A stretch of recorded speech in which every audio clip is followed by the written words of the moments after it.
So naka-voice over tong segment na to since naka-off pala yung mic ko during that time. On the way to the alteration here lang near sa condo since need ko ipaayos yung blouse ko. Okay guys, sadly yung agenda ko sa MaxiCare hindi siya natuloy. Sa meeting pa daw yung nag-handle ng mga plan and all. So gusto ko ulit mag-spotted pick kasi sobrang sarap talaga ng matcha nila. So gusto ko lang ng matcha. Parang gusto kong pana chocolate. No, matcha latte na cool. 1 pana chocolate.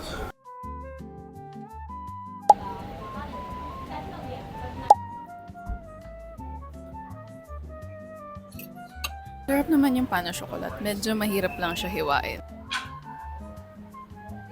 Guys, I'm on the way sa hindi ko alam. Gusto ko mag-glorieta. I don't know. Pero let's see. So, let's go kung saan tayo dadalhin ng pana. Kapay na din pala ako sa Bello since along the way siya. Need ko din bumili ng gamot. Currently here lang sa Muji. Nakahanap ako na lalagyan ng makeup. Dapat mo naman